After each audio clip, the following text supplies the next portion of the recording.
All right, let's just jump right in. We're going to talk about one of the biggest, and I mean biggest, reasons why projects completely fall apart.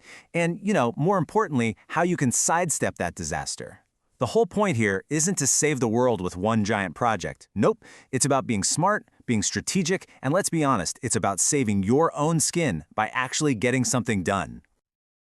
We've all seen this happen. Maybe we've even been guilty of it ourselves. You kick off a project, and suddenly you see all the other problems connected to it. And you think, hey, I can fix all of this. That right there, that's the savior complex. You start believing you can optimize every single process in the whole company with this one magnificent project. But it's a total trap. That's exactly how amazing projects get stuck in limbo, delayed forever until they just quietly vanish.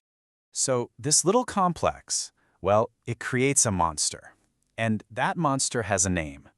It's called scope creep. And it is, without a doubt, the #1 enemy of any successful project.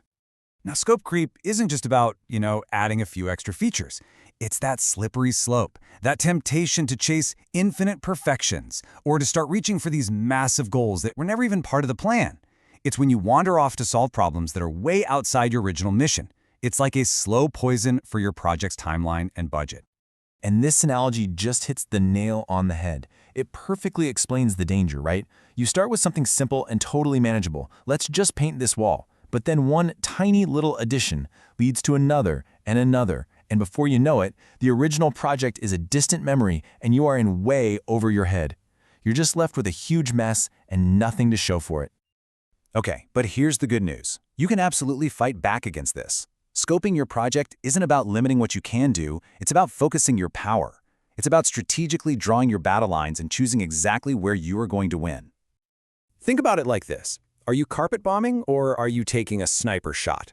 Carpet bombing is just messy. It's unfocused. It covers a huge area with pretty low impact, and it's incredibly high risk.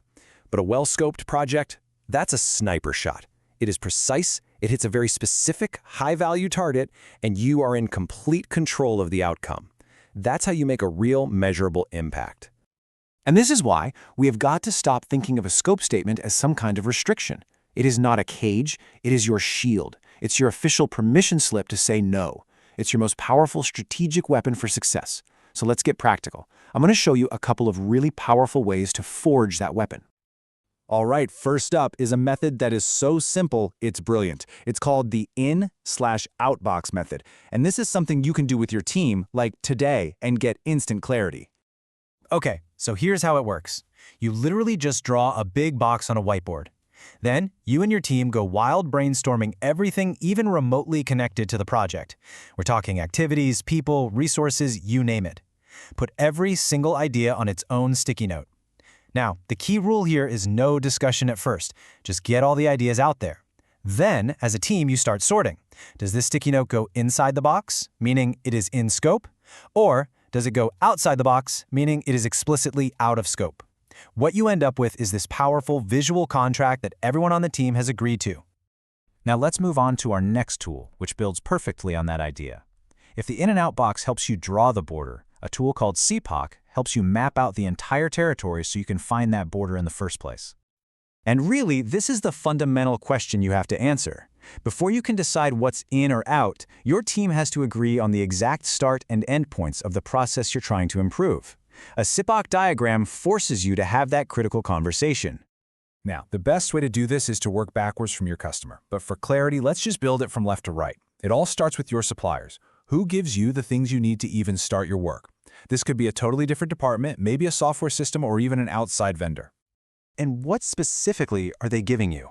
Those are your inputs. You've got to be specific here. Don't just write data. Write the weekly sales report from accounting. Not just materials, but the client-approved creative brief. Getting this level of detail clarifies where your responsibility truly begins. And here we are. This is the absolute heart of the whole thing, the process itself. Now, this isn't every tiny little micro step. It's the 5 to 7 major steps in the flow. And this is where you plant your flags. You declare, our project starts right here at step 1, and it officially ends here at step 5. Anything that happens before that start point or after that end point is, by definition, out of scope. It It is not your problem to solve. So, what happens after your final step? What's the tangible thing that gets produced? That's your output. It could be a finished product, a completed service call, maybe a signed-off document. This is the value you're actually creating inside those boundaries you just set. And finally, who receives that output? Those are your customers. Knowing exactly who you're delivering your work to keeps the entire project laser-focused on what actually matters. And just like that, with a SIPOC map, you've created crystal-clear boundaries for your project. Now for our last point, and you could argue it's the most important one of all. You can have the most beautifully defined scope in the world, but it means absolutely nothing if you don't have the resources to actually pull it off. I mean, this visual says everything, doesn't it?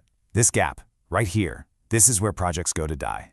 The ambition, the project goals, they're huge, but the reality of your available resources, your budget, your people, the authority you actually have, it's tiny in comparison. Look, if you only have 2 people on your team, you cannot take on a project to overhaul the entire global supply chain. Your scope must match your capacity. That is how you stay in control and actually deliver. When it comes down to it, defining your scope isn't just some boring project management task. It's a survival tactic. It's how you protect your team from burning out. It's how you protect your own reputation as someone who gets things done. And honestly, it's how you protect your own sanity.